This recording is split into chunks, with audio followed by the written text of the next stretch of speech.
Eons ago, in the time of myth and legend, there was no death. Those who lived did so eternally. And the world grew so full that there was no room for man. The great chiefs sat council to decide what it is that they should do.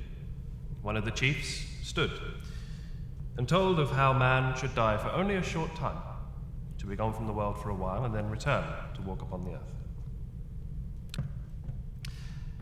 No sooner had the chief sat down than Coyote, the trickster, leapt to his feet, convinced that in death all things should be permanent.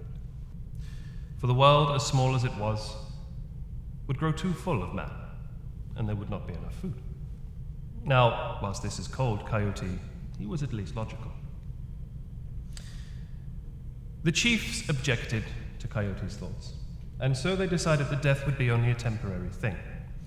They built a great grass house facing the west, and the medicine men claimed that when a soul had died, it would be brought into the house. They would sing a song to bring it to the house, and once inside they would return it to the land of the living.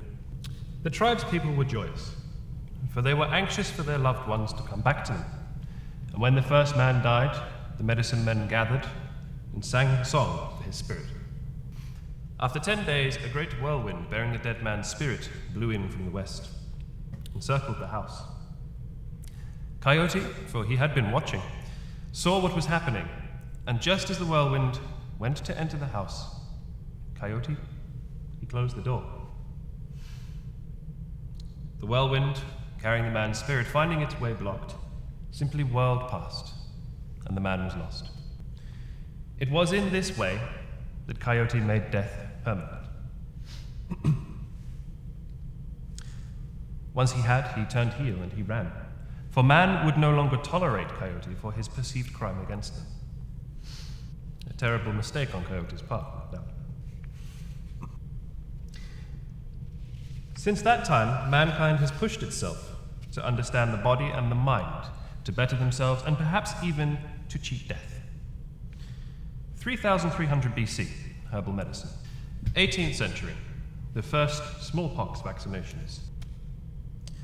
19th century, vaccinations for cholera, anthrax, and rabies.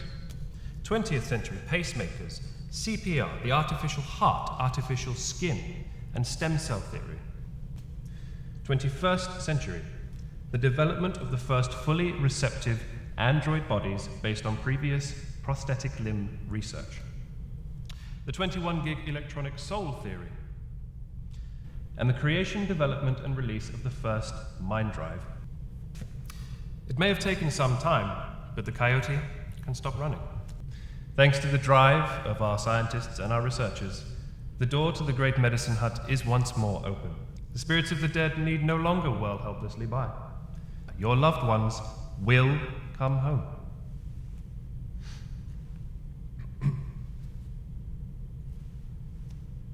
We stand at the pinnacle of our newest age. The next step is upon us, and I am pleased to announce that we will be taking that step with our longtime partners in pioneering medical engineering, Feininger Corp. Together, to build a better world, Atmina Feininger will create a brighter, safer, bigger future for all of us.